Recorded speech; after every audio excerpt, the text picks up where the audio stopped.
অমাবস্যার রাত। রাত ঠিক 12টা কি 1টা হবে। দুইজন ছেলে হেঁটে যাচ্ছে কবরস্থানের দিকে, কারণ তাদের নতুন কবর হওয়া কোনো কবর থেকে সেই লাশের মাথা কেটে নিয়ে আসতে হবে। আপনারা হয়তো ভাবছেন রাতের বেলা ছেলে দুটো কবরস্থানে লাশের মাথা কাটতে আসছে কেন। শোনেন তাহলে। এই ছেলে দুটো খুব ভালো বন্ধু। পরিবেশ ও পরিস্থিতিতে খাপ খাওয়াতে না পেরে দুজনেই বেছে নেয় খুব অন্ধকার একটা জীবন। দুজনেরই মাথায় আসে জিন বশ করার নেশা। জিন বশ করার নেশা ও কবিরাজি শিখতে দুজনেই একজন কবিরাজের কাছে চলে যান। সেই কবিরাজের কাছে যাবার পর অনেক অনুরোধ করতে থাকেন কবিরাজকে। কবিরাজ যেন তাদেরকে তার শিষ্য বানায়, তাদেরকেও যেন কবিরাজি শেখানো হয়। ছেলে দুটোর অনেক অনুরোধে কবিরাজ তাদেরকে কবিরাজি শেখাতে রাজি হন, কিন্তু খুব কঠিন শর্ত তাদের দেওয়া হয়। 3টা শর্তের মধ্যে প্রথম যে শর্ত ছিল সেটাই হলো অমাবস্যার রাতে কোনো এক কবরস্থান থেকে লাশের মাথা কেটে এনে কবিরাজকে দিতে হবে।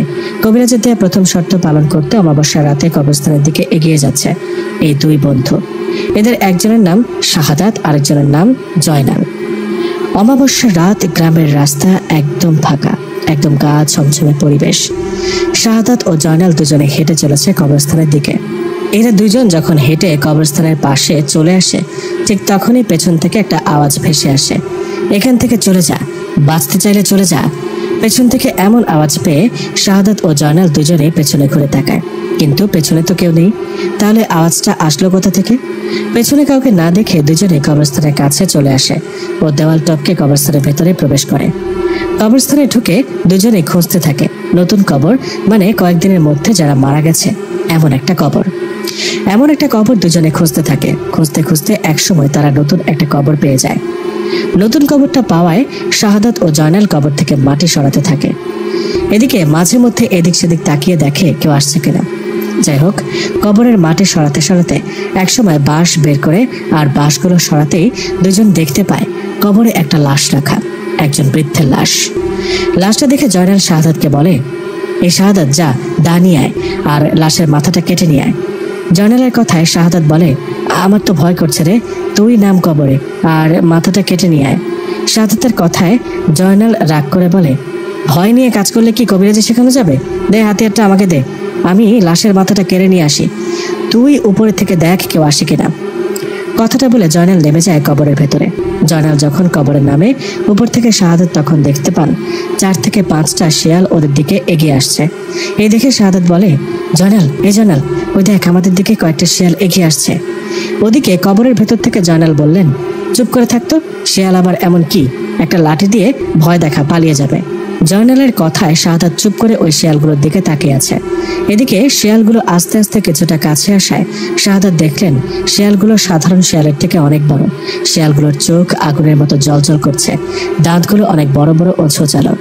এমন অদ্ভুত রকমের শিয়াল দেখে শাহাদাত ভয়ে জয়নালকে বলে, জয়নাল, একবার উপরে তাকা, আমার মনে হয় এগুলো সাধারণ কোনো শিয়াল না রে। শাহাদাতের কথায় জয়নাল কবর থেকে উপরে তাকিয়েও ও নিজে দেখে বুঝতে পারে আসলে এগুলো সাধারণ কোনো শিয়াল না। বিষয়টা বুঝতে পেরে জয়নাল বলেন, শাহাদাত, কি করব? জয়নালের কথায় শাহাদাত বললেন, চল পালাতে হবে, আগে জীবন বাঁচায়। কথাটা বলে দুজনে পালাতে যাবে, তখন শুরু হয় ভয়ঙ্কর একটা ঘটনা। পালানোর জন্য জয়নাল কবর থেকে উঠতে যাবে, তখনই কবরের ভেতর থেকে কে যেন জয়নালের পা টেনে ধরে। জয়নালের পা টেনে ধরায় জয়নাল ভয়ে চিৎকার করতে থাকে। জয়নালের এমন অবস্থায় ওপর থেকে শাহাদাত জয়নালের হাত ধরে টানতে থাকে। কবরের ভেতরে থাকা অবয়বটা জয়নালের পা কোনোভাবে ছাড়ছে না। এদিকে উপরে ওই হিংস্র ভয়ঙ্কর শিয়ালগুলো এগিয়ে আসতে থাকে তাদের দিকে। এমন অবস্থায় উপরে থাকা শাহাদাত জয়নালের হাত ধরে শরীরের সমস্ত শক্তি দিয়ে টানতে থাকে। জয়নালও কবর থেকে ওঠার জন্য শরীরের সমস্ত শক্তি প্রয়োগ করে। এমন অবস্থায় কবরের ভেতরে থাকা অবয়বটা জয়নালের পা ছেড়ে দেয়। জয়নাল কবর থেকে এক লাফে উপরে ওঠে। জয়নাল উপরে ওঠায় শাহাদাত ও জয়নাল সেখান থেকে এক দৌড় দেন। ওদিকে তাদের পেছনে দৌড়াতে থাকে সেই ভয়ঙ্কর শিয়ালগুলো। শিয়ালগুলো পেছনে দৌড়াচ্ছে আর ভয়ঙ্কর রকমের আওয়াজ করছে, মনে হচ্ছে শাহাদাত ও জয়নালকে পেলে ছিঁড়ে ছিঁড়ে খাবে। এদিকে প্রাণের ভয়ে দৌড়ে চলেছে দুজনে। দৌড়াতে দৌড়াতে দুজনে বাড়ির কাছে আসতে দেখতে পেল পেছনে শিয়ালগুলো হঠাৎ করে কোথায় যেন চলে গেল। শিয়ালগুলো আর পিছু করছে না। শিয়ালগুলোকে দেখতে না পেয়ে জয়নাল ও শাহাদাত একজন আরেকজনকে বলতে থাকে, বেঁচে গেলাম রে, শিয়ালগুলো কি ভয়ঙ্কর ছিল, ওগুলো শিয়াল না অন্য কিছু কে জানে। জয়নাল বলল, আচ্ছা এসব চিন্তা বাদ দে, যা এখন বাড়িতে যা, অনেক রাত হয়েছে, কালকে কথা বলবো। জয়নালের কথায় শাহাদাত বাড়িতে চলে গেল। জয়নালও এদিকে বাড়িতে চলে গেল। রাতের কথা মতো পরের দিন দুজনে দেখা করলেন। দুজনে দেখা হতে শাহাদাত বললেন, জয়নাল এখন কি করবি? আমরা তো গত রাতে কবরস্থানে গিয়ে লাশের মাথা কেটে নিয়ে আসতে পারিনি। আমরা যে ব্যর্থ হয়েছি এটা যদি কবিরাজ জানে তাহলে তো আমাদের কোনো দিনই কবিরাজি শেখাবেন না, আমাদের স্বপ্ন তো পূরণ হবে না। জয়নাল বলল, ঠিক বলেছিস, তাই দেরিতে হলেও আমাদের কবিরাজ কথা মতো কাজ করতে হবে। শাহাদাত বলল, মানে কি করবো তাহলে? কি করবো মানে? গত রাতে ব্যর্থ হয়েছি তাতে কি? আজ রাতে আবার যাব কোনো একটা লাশের মাথা কেটে নিয়ে আসতে? কি বলিস? কালকে রাতে যা হলো তারপরও আজকে যাব?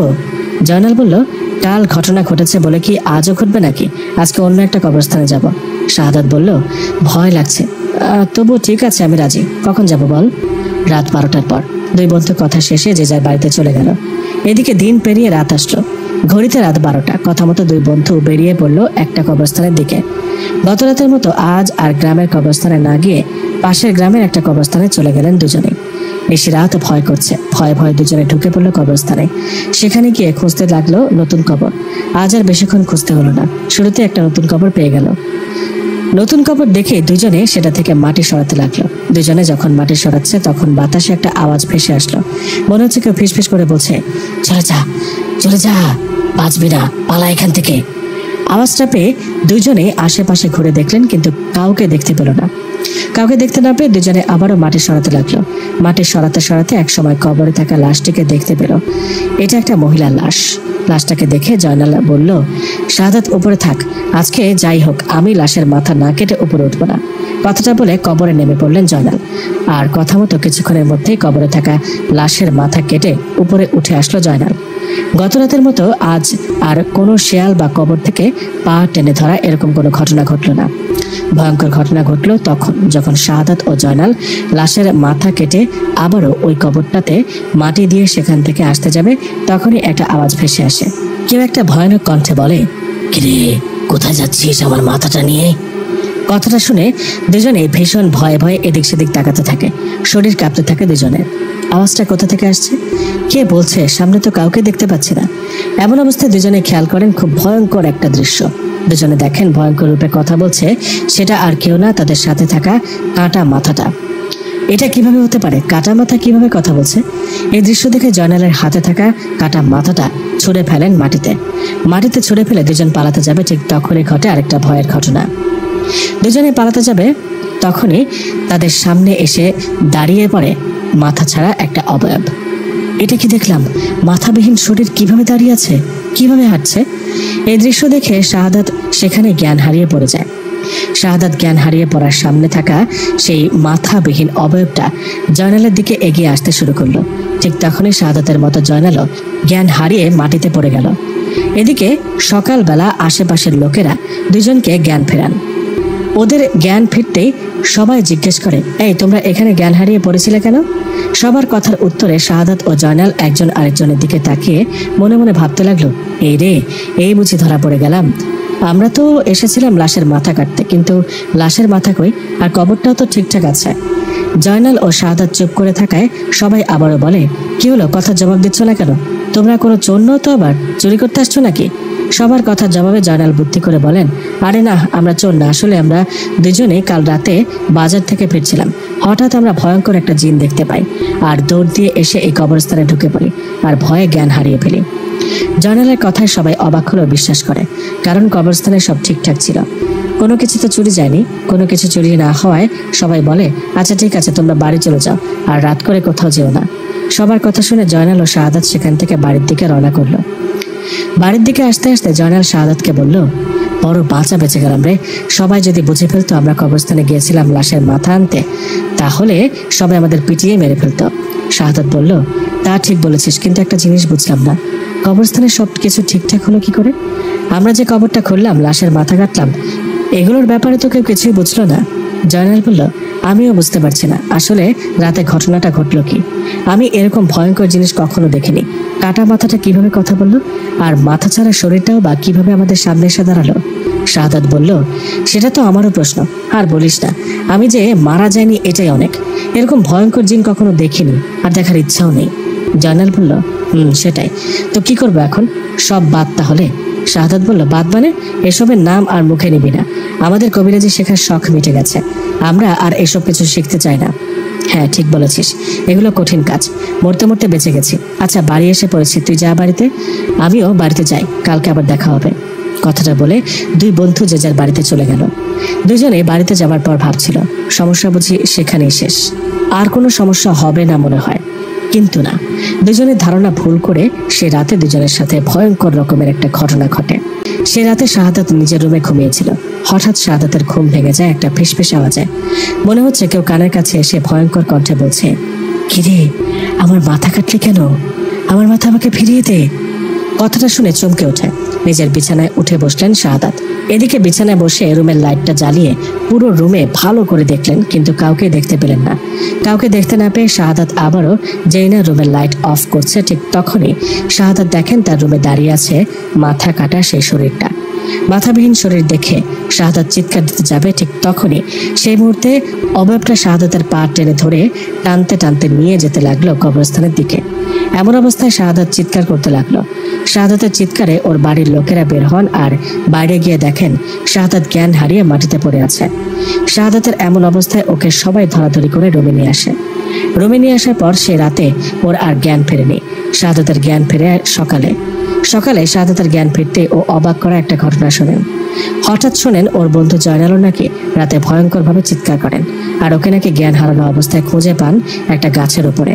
এটা কি হতে পারে? দুজনে একই রাতে ভয় পাওয়ার কারণটা কি? দুজনে ভালো বন্ধু, দুজনের সাথে ভয়ঙ্কর ঘটনা ঘটায় সবাই ওদেরকে ধরে বসে। সবাই ওদের জিজ্ঞেস করে ঘটনা কি। সবার কথার জবাবে দুজনে সব ঘটনা খুলে বলে। শাহাদাত ও জয়নালের মুখে পুরো ঘটনা শোনার পর সবাই অনেক রাগারাগি করে। সবাই বলে, তোমরা কেন এরকম একটা পাপ কাজ করতে গেলে?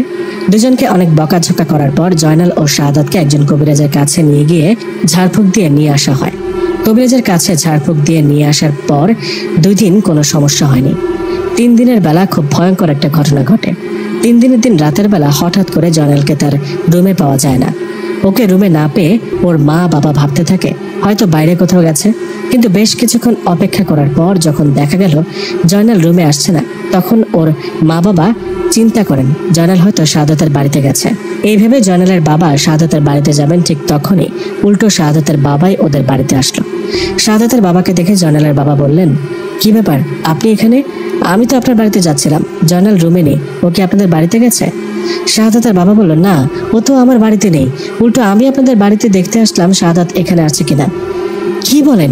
তার মানে ওরা দুজনে নিখোঁজ, দুজনে বাড়িতে নেই।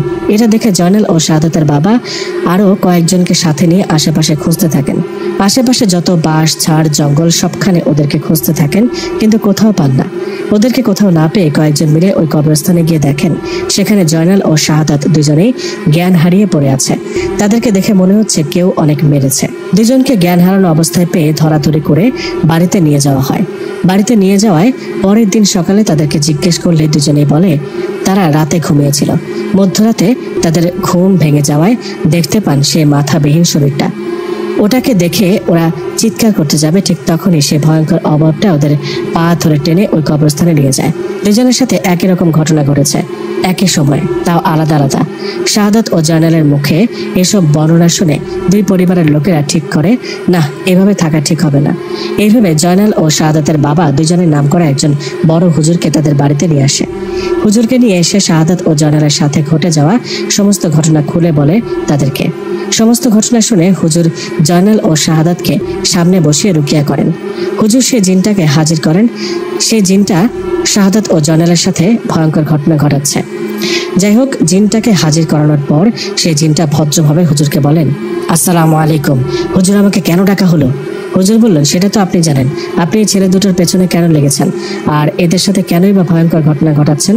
হুজুরের কথা শুনে সে জিনটা বলল, হুজুর আপনি কাদের বিষয়ে কথা বলছেন? ওরা দুজনে যে পাপ করেছে এটা থেকে ওরা মুক্তি পাবে কিভাবে? কবিরাজি শিখতে গিয়ে কতই না পাপ একটা কাজ করতে গিয়েছিল। হুজুর, আমি একজন মুসলিম জিন, আমি ওই কবরস্থানের পাশেই থাকি, অনেক বছর ধরে আমি সেখানে। আমি যখন প্রথম দিন দেখলাম এরা দুজনেই সেই কবরস্থানের কাছে গেছে লাশের মাথা কেটে নিয়ে আসতে, সেদিন আমি ওদেরকে শেয়াল রূপে ভয় দেখিয়েছি যেন ওরা ভয় পায় আর এমন কাজ না করে, কিন্তু এরা সেটা করলো না। এতটা ভয় পাবার পরেও পরের দিন অন্য একটা কবরস্থানে যায়। এদের প্রতি আমি নজর রেখেছিলাম। প্রথম রাতের মতো দ্বিতীয় রাতেও একই ভুল করতে আসলে আমি ভয়ঙ্কর রূপে ওদের সামনে আসি আর ভয় দেখাতে থাকি। হুজুর আপনি চলে যান, আমি এদেরকে তিলে তিলে ভয় দেখিয়ে কষ্ট দিয়ে মেরে ফেলবো। এরা কেন এরকম পাপ কাজে লিপ্ত হতে গেল? জিনটার মুখে কথাগুলো শুনে সবাই অবাক। তাহলে জিনটার কোনো দোষ নেই। এদিকে জিনের মুখে কথাগুলো শোনার পর হুজুর বললেন, আপনার সাথে আমিও একমত। তবুও সবাইকে তো একবার ভালো হবার সুযোগ দিতে হয়, তাই না? আপনি এদেরকে একটাবার সুযোগ দেন। এরা না বুঝে কবিরাজি আর জিন বশ করার নেশায় এরকম একটা ভুল করেছে। আপনি এদের মাফ করুন আর চলে যান। জিন বলল, হুজুর, আপনি অনেক জ্ঞানী একজন মানুষ, আপনাকে সম্মান করে আপনার কথায় রাজি হলাম। আমি এদের ছেড়ে যাব, কিন্তু এদের তওবা করে ভালো পথে ফিরে আসতে হবে। আর কখনো যদি এরকম কোনো ভুল করতে চায়, কখনো যদি এদের খারাপ উদ্দেশ্যে কবরস্থানে আশেপাশে দেখি, তাহলে ওদের মেরে ফেলবো। কথাটা বলে হুজুরকে সালাম দিয়ে জিনটা চলে গেল। জিনটা চলে যাবার পর হুজুর শাহাদাত ও জয়নালকে বললেন, দেখলা তো জিনটা কি বলল? আমি আর নতুন করে কি বলবো, শুধু এটাই বলবো, তওবা করে ভালো পথে ফিরে আসো। এরকম কাজ আর কখনো করতে যাবে না। কথাগুলো বলে হুজুর চলে গেলেন। এদিকে হুজুর চলে যাওয়ার পর জয়নাল ও শাহাদাত ওদের বাড়ির লোকেরাও দুজনকে বোঝালো। ওদের বললেন এসব কাজ যেন আর কখনো না যায়। পরিবারের সবার কথায় জয়নাল ও শাহাদাত এরাও সবাইকে কথা দেন এরা আর কবিরাজি শেখার নেশায় কোনো কবরস্থানে যাবে না। লাশের মাথা কেটে নিয়ে আসতে তারা এগুলো বিষয়ে আর যাবে না। এগুলো বিষয়ে তওবা করেছেন। এদের কথায় সবাই অনেক খুশি হন। যাই হোক, এভাবে কয়েকদিন কেটে যায়। এই কয়েকদিনে তাদের সাথে আর কোনো সমস্যা হয় না, সবকিছু স্বাভাবিক হয়ে যায়। সবকিছু স্বাভাবিক হবার পর একদিন জয়নাল ও শাহাদাত জয়নালদের বাড়িতে বসে গল্প করছিল। গল্প করার এক ফাঁকে জয়নালের যে দাদা, উনি সেখানে চলে আসেন। জয়নালের দাদা এসে দুজনকে উদ্দেশ্য করে বলেন, কিরে, দুইজনে আবার কি বুদ্ধি করিস? নতুন কোনো প্ল্যান করছিস নাকি?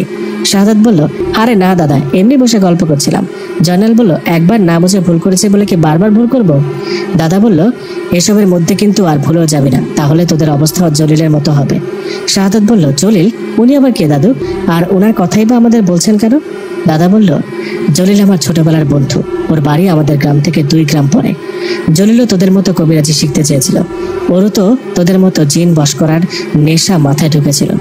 তোরা তো সফল হতে পারিসনি, কিন্তু জলিল ঠিকই সফল হয়েছিল। জলিল কবিরাজি শিখে কালো জাদুর মাধ্যমে কয়েকটা জিন সহ একটা পরীকেও বশে নিয়ে আসছিল। শাহাদাত বলল, কি সত্যি? হ্যাঁ সত্যি। অবাক করা কাহিনী তো। দাদা বলেন, উনি কিভাবে এসব করলো? সবকিছু শুনতে বেশ আগ্রহ লাগছে বুঝি? ইচ্ছে করছে শুনতে?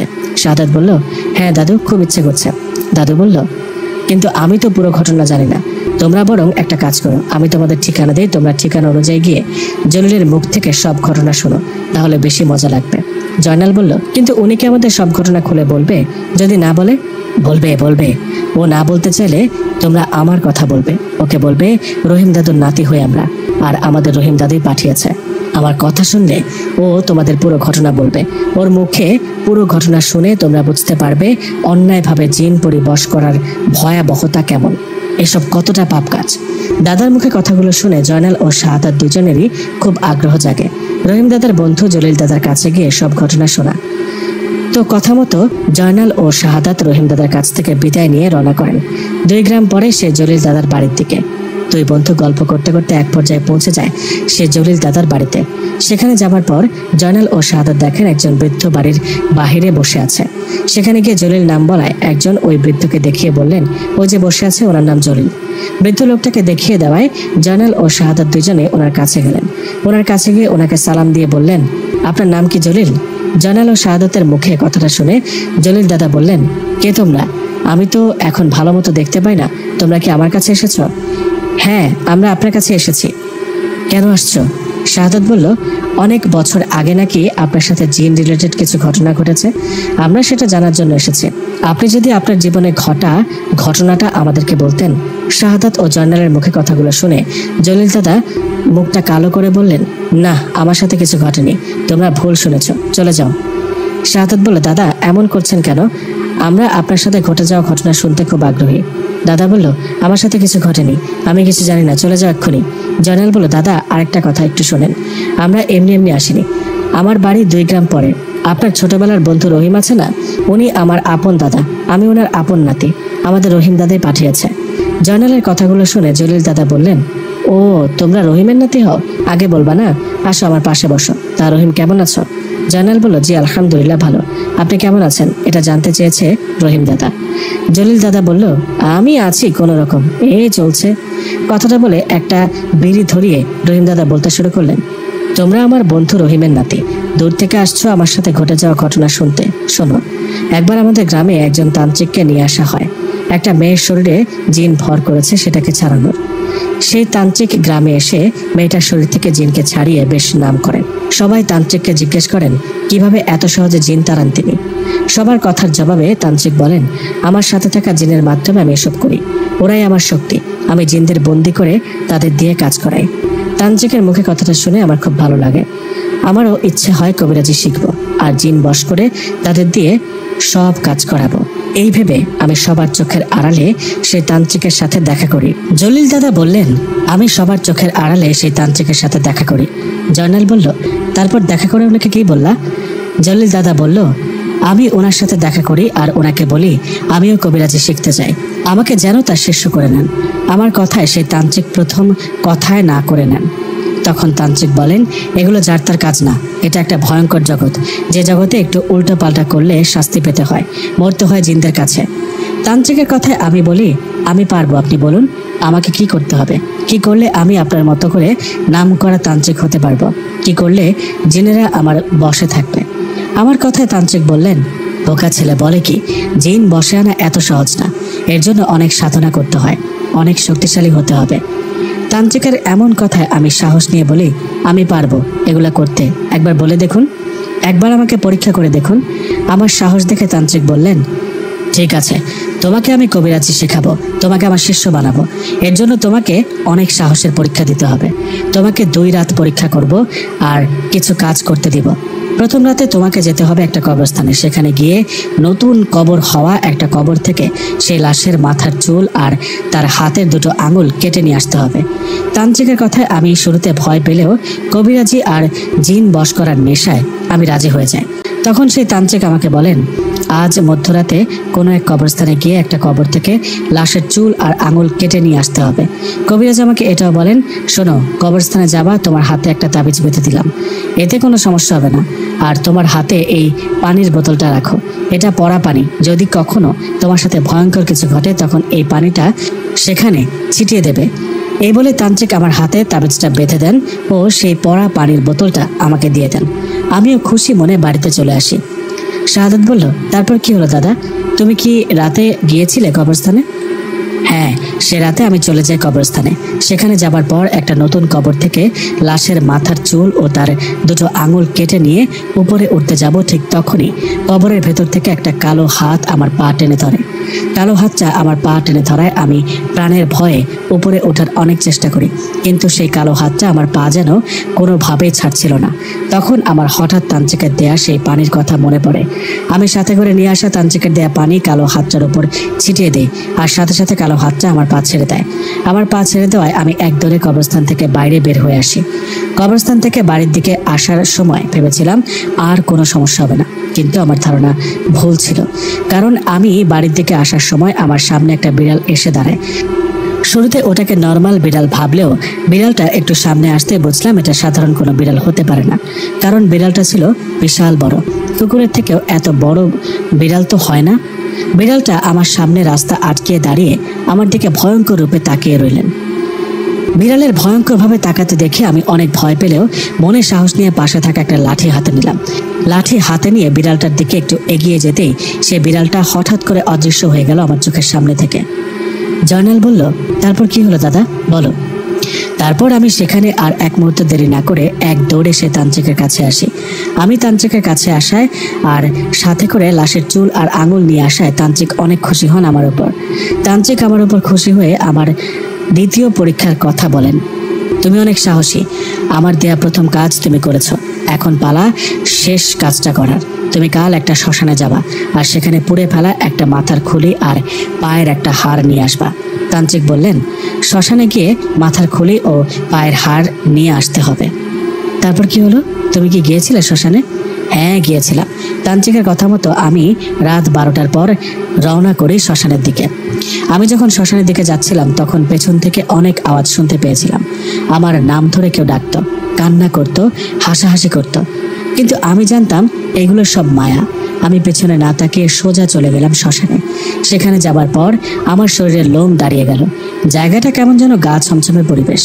আমি ওখানে গিয়ে শ্মশানের এক সাইডে দেখলাম কিছু হাড় গোড় ও একটা মাথার খুলি পড়ে আছে।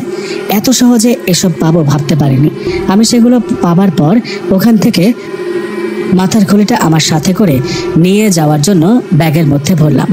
আর হাড়গুলোর মধ্যে বড় হাড়টা, যেটা দেখে মনে হয় এটা পায়ের হাড়, সেই হাড়টা নিয়ে যেই না পেছনে ঘুরতে যাব, তখনই দেখি আমার সামনে কালো কুচকুচে একটা ভয়ঙ্কর অবয়ব দাঁড়িয়ে আছে। অবয়বটার চোখগুলো আগুনের মতো জ্বলজ্বল করছিল। হঠাৎ করে এমন ভয়ঙ্কর অবয়ব দেখার পর আমি যে কেন জ্ঞান হারাইনি কে জানে। এমন অবস্থায় কি করবো বুঝতে পারছি না। ওদিকে সামনে থাকা কালো কুচকুচে অবয়বটা দূর থেকে তার হাতটা লম্বা করে আমার দিকে বাড়িয়ে দিতে থাকেন। ভয়ে তখন জান বেরিয়ে যাওয়ার অবস্থা আমার। আমি এমন অবস্থা দেখে তান্ত্রিকের দেওয়া পানি সে অবয়বটার হাতে ছিটিয়ে দেওয়ায় হঠাৎ করে অবয়বটা অদৃশ্য হয়ে গেল। অবয়বটা আমার সামনে থেকে অদৃশ্য হয়ে যাওয়ায় আমি সেখানে আর এক মুহূর্ত দেরি না করে এক দৌড় দিই। পেছন থেকে তখন ভেসে আসছিল ভয়ঙ্কর রকমের কান্নার আওয়াজ। আমি এসবের তোয়াক্কা না করে মাথার খুলি আর পায়ের হাড় নিয়ে চলে আসি তান্ত্রিকের কাছে। আমি এগুলো নিয়ে তান্ত্রিকের কাছে আসায় উনি ভীষণ খুশি হন আর আমাকে বলেন, সাবাস, তুমি আসলেই খুব সাহসী, তুমি পারবা একজন বড় কবিরাজ হতে। তান্ত্রিক আমাকে এটাও বলেন, আমি তোমার সাহস পরীক্ষা করতে আমার সাথে থাকা জিনকে দিয়ে তোমাকে ভয় দেখিয়েছি। তুমি কবরস্থানে বা শ্মশানে যে ভয়ঙ্কর অবয়ব দেখেছো, ওরা আমার সাথে থাকা জিন। তুমি পরীক্ষা পাশ করেছো। আমি তোমার কবিরাজি শেখাবো, আমার যত জ্ঞান আছে সব শেখাবো তোমাকে, কিন্তু এই সবের অপব্যবহার করবে না, কখনো কখনো অন্যায়ভাবে কোনো জিন বা মানুষের ক্ষতি করবে না। এই বলে তার পরের দিন থেকে সেই তান্ত্রিক আমাকে আস্তে আস্তে সব শেখাতে থাকেন। এভাবে কেটে যায় 6টি মাস। এই 6 মাসে আমি সেই তান্ত্রিকের কাছে সব শিখে ফেলেছি। তান্ত্রিকের মতো আমিও একটা দুইটা করে জিন পড়ি ধরা রোগী দেখতে থাকি। আস্তে আস্তে আমাকে সবাই জলিল কবিরাজ বলে ডাকতে থাকে। এমনই আমি একদিন একটা জিনে ধরা রোগী দেখতে চাই, কিন্তু আমি ব্যর্থ হয়ে ফিরে আসি, কারণ আমার থেকে ওই রোগীর শরীরে থাকা জিনটা শক্তিশালী ছিল। আমি ব্যর্থ হয়ে খুব রাগ হচ্ছিল। আমি রাগের মাথায় আমার ওস্তাদ তান্ত্রিকের কাছে যাই। ওনার কাছে গিয়ে বলি, আমি একটা রোগী দেখতে গিয়ে ব্যর্থ হয়েছি, হেরে গেছি জিনটার কাছে। আমার কথা তান্ত্রিক বলেন, আরে পাগল, তুমি কি সব রোগের সমস্যার সমাধান করতে পারবে নাকি? আর সব জিন তো সমান না, সবার শক্তিও তো সমান না। তান্ত্রিকের কথা আমি ওনাকে বলি, আমার আরো শক্তি চাই, পাওয়ার চাই, আমাকে আরো শক্তিশালী বানান, আরো শেখান। আমার কথা শুনে তান্ত্রিক অবাক হয়ে বলল, কি, তোমার আরো শক্তি চাই, আরো পাওয়ার চাই? মানে বোঝেন না, আমি আরো শক্তিশালী কবিরাজ হতে চাই। কোনো জিন যেন আমার থেকে শক্তিশালী হতে না পারে। দেখো বাপু, বেশি ক্ষমতার লোভ ভালো না। তারপরও তোমার যেহেতু বড় মাপের কবিরাজ হবার এতই শখ, তাহলে তুমি আমার যিনি গুরু, আমার শিক্ষক, তুমি ওই তান্ত্রিকের সাথে দেখা করো আর ওনার কাছে শিক্ষা নিতে থাকো। আমার যা জানা ছিল সব তোমাকে শিখিয়ে দিয়েছি। তুমি কাল ওনার সাথে দেখা করো, ওনাকে আমার কথা বলো, উনি তোমাকে ওনার শিষ্য করে নেবেন আশা করি। শাহাদাত বলল, তারপর কি হলো দাদা, তুমি কি গিয়েছিলে বড় তান্ত্রিকের কাছে? জলিল দাদা বলল, হ্যাঁ গিয়েছিলাম। আমার প্রথম শিক্ষক প্রথম তান্ত্রিকের কাছ থেকে তার যে গুরু তান্ত্রিক আছে তার ঠিকানা নিয়ে পরের দিন তার কাছে গিয়েছিলাম। আমি বড় তান্ত্রিকের কাছে যাওয়ার পর ওনাকে সব ঘটনা খুলে বলি।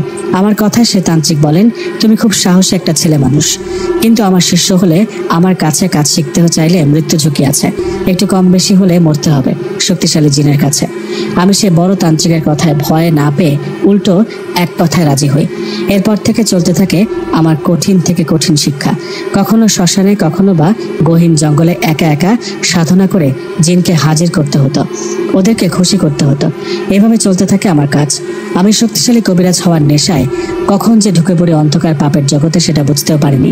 আমি কালো জাদু থেকে শুরু করে সব রকমের কাজ করতে শুরু করি। এভাবে আমি পৌঁছে যাই কবিরাজের চরম পর্যায়ে। আমি নামকরা কবিরাজ হয়ে যাই। আমার এত শক্তি ছিল যে কোনো জিন পরীকে মুহূর্তেই বন্দি করতে পারতাম, কোনো জিন পরীকে মুহূর্তেই বন্দি করতে পারতাম। এভাবে গ্রামে ও দূর দূরান্তে ছড়িয়ে গেল আমার নাম। আমি কালো জাদু থেকে শুরু করে সব রকম কাজ করতাম। আমার কাছে বন্দি ছিল কয়েকটা জিন, আমি ওদের দিয়ে কাজ করাতাম। এভাবে যখন চলতে শুরু করলো, তখন আমার প্রথম শিক্ষক, যে তান্ত্রিকের কাছে আমি প্রথম সব কিছু শিখেছি, সেই তান্ত্রিক আমাকে কবিরাজি শিখিয়েছিল, তিনি আমার সাথে দেখা করেন। উনি আমার সাথে দেখা করে আমাকে বললেন, জলিল, তুমি কি করছো এসব? আমি কি এসবের জন্য তোমাকে কবিরাজি শিখিয়েছি? তান্ত্রিক ওস্তাদের কাছে কথাটা শুনে ওনাকে বললাম, কি করেছি আমি? তান্ত্রিক বলল, তুমি কবিরাজির চরম পর্যায়ে চলে গেছো, অন্ধ হয়ে গেছো। কালো জাদু থেকে শুরু করে কি করো না তুমি বলো? এখনো সময় আছে, এগুলো থেকে ফিরে আসো। তান্ত্রিক ওস্তাদের কথায় আমি ওনাকে বলি, ও আচ্ছা, তাহলে সাধু আমি একাই দোষী, আপনি বুঝি কিছু করেন না? আপনি কি কালো জাদু করেন না? আপনার কাছে কি জিন বন্দি নেই?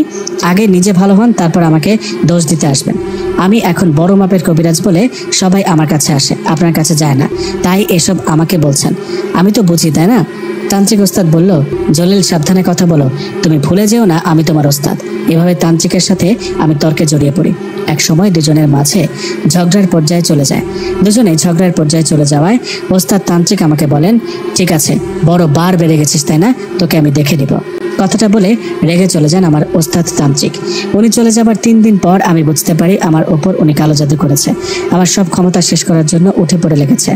আমার সাথে খারাপ কিছু হচ্ছে বুঝতে পেরে আমিও উল্টো আমার ওস্তাদ তান্ত্রিকের ওপর কালো জাদু করি। আমিও ওনার সব শক্তি কেড়ে নেওয়ার জন্য সাধনা করতে থাকি। উনি আমার প্রথম ওস্তাদ তান্ত্রিক, ওনার কাছে আমি প্রথমে শিক্ষা নিলেও এখন ওনার থেকে অনেক বেশি শক্তিশালী, তাই তান্ত্রিক আমার কিছুই করতে পারেননি।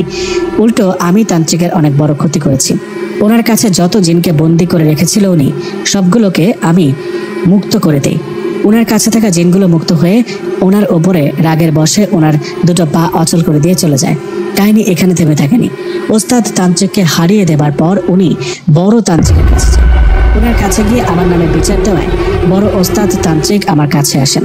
এসে বলেন, জলিল এসব কি শুনছি? নিজের শিক্ষক ওস্তাদের সাথে ঝামেলা জড়িয়ে পড়লে, ওনার সব শক্তি ক্ষমতা শেষ করে দিলে। বড় তান্ত্রিকের কথা আমি বললাম, আমি তো ইচ্ছে করে কিছু করিনি, উনি আমাকে আগে কালো জাদু করায় আমি ওনাকে জবাব দিয়েছি, এতে আমার দোষ হবে কেন? উনি কেন আমার উপর কালো জাদু করতে গেল? উনি আমাকে কালো জাদু না করলে আমিও ওনার ক্ষতি করতাম না। আমার কথায় বড় তান্ত্রিক বললেন, তবুও নিজের ওস্তাদকে বোঝাতা, আমাকে জানাতা। ওনার কথা জবাবে রেগে গিয়ে বললাম, সবটা কি আমারই দোষ? ওনার কি কোনো দোষ নেই? আপনি ওনার হয়ে আমাকে কথা শোনাচ্ছেন কেন? কিছু হাদিয়া পেয়েছেন নাকি ওনার কাছ থেকে? আমার কথায় বড় তান্ত্রিক আমার উপরে রেগে নানা রকম উল্টো পাল্টা কথা বলতে থাকে। এনার সাথেও শুরু হয় আমার তর্ক ঝগড়া, এক পর্যায়ে মারামারি। সাধারণ মানুষেরা ঝগড়া হলে সেটা তাদের মধ্যে সীমাবদ্ধ থাকে, কিন্তু তান্ত্রিকের সাথে তান্ত্রিকের ঝগড়া মারামারি লাগলে সেটা আর তাদের মধ্যে সীমাবদ্ধ থাকে না। তাদের সাথে যুদ্ধে যুক্ত হয় জিনেরা। জিনেরা যুদ্ধে ইচ্ছে করে না জড়ালেও তাদের বাধ্য করা হয়। বড় তান্ত্রিক ও আমার মাঝে ঠিক সেটাই হয়েছে। ওনার সাথে আমার মারামারি হওয়ায় ওনার সাথে থাকা জিনেরা ও আমার সাথে থাকা জিনদের যুদ্ধ লেগে যায়। সে যুদ্ধে আমি দুটো জিনকে হারালেও যুদ্ধে জয়লাভ করি। আমি বড় তান্ত্রিককে হারিয়ে দিই ও তার সাথে থাকা সকল জিনকে মুক্ত করে দিই। যুদ্ধ করে দুজন তান্ত্রিককে হারানোর ফলে এলাকায় আমার নাম ডাক বেড়ে যায়। সবাই জিন ভূত রিলেটেড কোনো সমস্যায় পড়লে সোজা আমার কাছে আসতো। এভাবে চলতে থাকে দিন। এক রাতে আমার হঠাৎ মনে পড়ে, আচ্ছা আমি তো আমার শক্তি প্রয়োগ করে অনেক জিনকে আমার কাছে বন্দি করে তাদের দিয়ে কাজ করাই, কিন্তু আমার কাছে তো কোনো পরী নেই। আমি একটা পরী চাই, একটা পরীকে বন্দি করতে চাই। জলিল দাদার কাছে কথাগুলো মনোযোগ দিয়ে শুনছেন শাহাদাত ও জয়নাল। পরীর কথা শোনার পর শাহাদাত বললেন, তারপর কি করলা দাদা? তুমি কি পরীকে বশ করতে পেরেছো? তোমার কাছে বন্দি করেছো? হ্যাঁ করেছি। আমি পরী বন্দি করার জন্য উঠে পড়ে লাগি। আমার শক্তি প্রয়োগ করে সাধনা করে জোরপূর্বক একটা পরীকে আমার কাছে বন্দি করি। সেই পরীকে বন্দি করার পর পরী আমাকে অনেক অনুরোধ করে ছেড়ে দিতে, কিন্তু আমি পরীর কোনো কথা না শুনে অন্য জিনদের মতো পরীকে দিয়েও কাজ করাতে থাকি। এভাবে চলতে থাকে সময়। একদিন আমার কাছে একজন লোক আসে। উনি আমার কাছে এসে বলে ওনার মেয়েকে জেনে ধরেছে। আমার আগে অনেক কবিরাজকে দেখালেও কোনো আশার আলো দেখতে পাননি। কোনো কবিরাজই নাকি সেই জিনটাকে মেয়েটার শরীর থেকে ছাড়াতে পারেনি। লোকটার কথায় আমি ওনাকে বলি, আমি আপনার বাড়িতে যাব, আপনার মেয়ের শরীর থেকে সেই জিনটাকে তাড়াবো। এর বিনিময়ে মোটা অঙ্কের টাকা আমাকে দিতে হবে। আমার কথায় সেই লোকটা রাজি হয়ে যায়। আমিও শর্ত মোতাবেক ওনার বাড়িতে গিয়ে ওনার মেয়ের শরীরে ভর করা সেই জিনটাকে হাজির করি। আমি আমার কবিরাজি জীবনে সহজে কখনো হারিনি।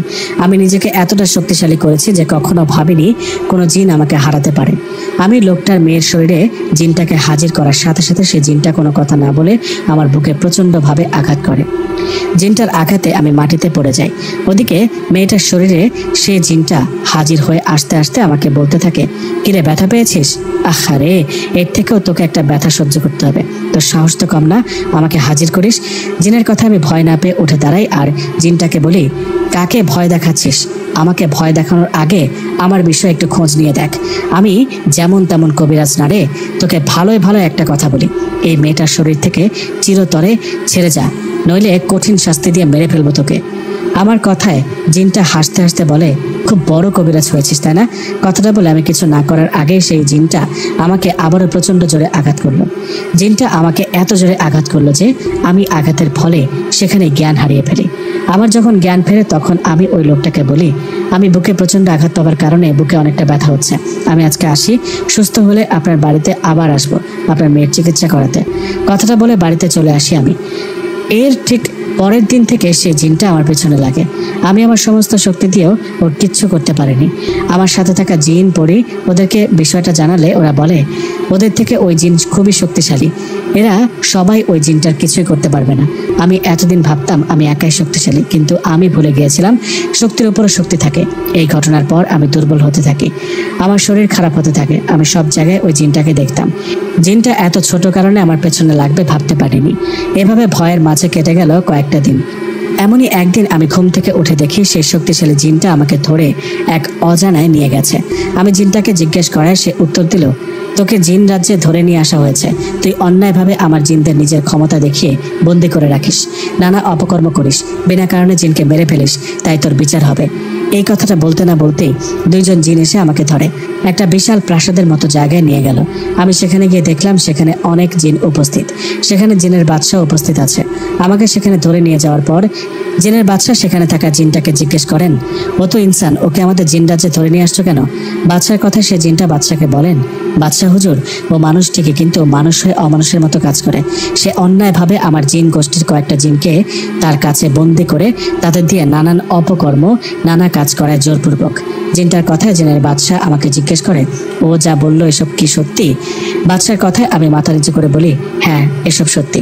আমি সব স্বীকার করায় জিনের বাদশা অন্য জিনদের কাছে আমার বিষয়ে পুরো তথ্য নিয়ে আমাকে বললেন, তুমি আমাদের জিন গোষ্ঠীর কয়েকটা জিনকে বন্দি করে রেখে তাদের দিয়ে জোরপূর্বক কাজ করানোর জন্য তোমাকে আমৃত্যু কারাদণ্ড দিতাম, কিন্তু তুমি অন্য একটা তান্ত্রিকের কাছ থেকে আমাদের জিন গোষ্ঠীর একটা জিনকে মুক্ত করায় আমি তোমার শাস্তি কমিয়ে দিলাম।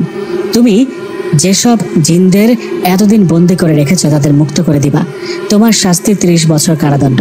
এই 30 বছর তুমি আমাদের জিন রাজ্যে কারাদণ্ডে বন্দী থাকবে। এই 30 বছরের মধ্যে তুমি স্বাভাবিকভাবে মারা গেলে তোমার লাশ তোমার পরিবারের কাছে ফিরিয়ে দিয়ে আসা হবে। এখানে শুধু তুমি একা দোষী না, তোমাকে যে জিনটা ধরে নিয়ে আসছে আমি তার বিষয়ে খোঁজ নিয়েছি। সে তোমাদের মানুষ জাতির একটা মেয়েকে ধরায়, তার শাস্তি 1 বছরের কারাদণ্ড। জিন জাতি হয়ে অন্যভাবে মানুষকে ধরা বা বিরক্ত করা ঠিক না, এটা আমাদের নিয়মের বাইরে। এই বলে জিনের বাদশার আদেশে আমাকে বন্দি করে রাখা হয় 30টা বছর। 30 বছরের সাজা শেষে জিনের বাদশা আমাকে বলেন, তোমার সাজা শেষ, তোমাকে তোমার বাড়িতে রেখে আসা হবে। আশা করি তুমি ভালো হয়ে যাবে। এরপর যদি তোমার নামে এরকম কোনো রিপোর্ট পাই তাহলে তোমাকে মৃত্যুদণ্ড দেওয়া হবে। এই বলে জিনের বাদশা আমাকে কিছু ফল ও আমার জন্য নরম কাপড়ের একটা জামা এগুলো আমাকে উপহার হিসেবে দেন, আর জিনদের আদেশ করেন আমাকে বাড়িতে রেখে আসতে। বাদশার আদেশে আমাকে বাড়িতে রেখে আসা হয়। আমি বাড়িতে আসার সাথে সাথে আমার মা সহ আশেপাশের অনেকেই অবাক। আমি 30 বছর পর বাড়িতে ফিরছি। আমাকে দেখতে গ্রামের মানুষ আমার বাড়িতে ভিড় জমিয়েছে। এদিকে আমাকে ফিরে পেয়ে আমার কান্নায় ভেঙে পড়েছে। 30 বছর আমি কোথায় ছিলাম এটা সবারই প্রশ্ন, কিন্তু আমি সবাইকে মিথ্যা বলেছিলাম। সবাইকে বলেছিলাম আমি কবিরাজের সাধনা করতে গহীন জঙ্গলে গিয়েছিলাম এই 30 বছর। পরে অবশ্য অনেককে সত্যিটা বলেছিলাম। যাই হোক, আমাকে দেখতে আসা সবাইকে এটাও বলি, আজকের পর থেকে আমি কবিরাজি ছেড়ে দিলাম। আজকের পর আমার কাছে কেউ আসবেন না জিনপুরি রিলেটেড কোনো সমস্যার জন্য। আমি এসব নিয়ে তওবা করলাম। আমার দ্বারা কারো কোনো ক্ষতি হলে আমাকে মাফ করবেন। এরপর থেকে আমি কবিরাজি ছেড়ে দেই। ক্ষমতা ও জিনপুরি বন্দি করার নেশায় অন্ধকারে ডুবে গিয়েছিলাম। আমি ওসব থেকে তওবা করছি। আমার মতো ভুল কেউ করবেন না। জলিল দাদার মুখে পুরো ঘটনা শুনে শাহাদাত ও জয়নাল দুজনেই অবাক। তারা দুজনেও যে জলিল দাদার মতো ভুল করতে বসেছিল। যাই হোক, দাদার মুখে ওনার সাথে ঘটে যাওয়া সব ঘটনা শোনার পর জয়নাল বলেন, দাদা, আপনার সাথে ঘটে যাওয়া ঘটনা অনেকের কাছে শিক্ষা হয়ে থাকবে। আজ তাহলে আসি, একটু পর সন্ধ্যা হয়ে আসবে। আপনি সময় করে আসবেন আমাদের বাড়িতে। জলিল দাদা বললেন, তোরাও ভালো থাকিস, তোর দাদাকে বলিস সময় করে আমার সাথে দেখা করে যেতে। জলিল দাদার কথায় ওনার কাছ থেকে বিদায় নিয়ে বাড়ির দিকে রওনা করলেন জয়নাল ও শাহাদাত। বাড়ির দিকে আস্তে আস্তে দুজনেই বলাবলি করছিল, এরকম তাহলে ঘটনা হয়। সত্যি জলিল দাদার ঘটনাটা মন ছুঁয়ে যাওয়ার মতো। এসব বলতে বলতে দুজনেই বাড়িতে চলে গেলেন। জয়নাল ও শাহাদাতের কাছে জলিল দাদার ঘটনাটা খুব ভালো লেগেছে। আপনাদের কাছে জলিল দাতার ঘটনাটা কেমন লেগেছে জানাবেন কমেন্টে। সামনে নতুন গল্প নিয়ে হাজির হব আপনাদের সামনে। ততক্ষণ পর্যন্ত ভালো থাকবেন, সুস্থ থাকবেন। আসসালামু আলাইকুম ওয়া রাহমাতুল্লাহ।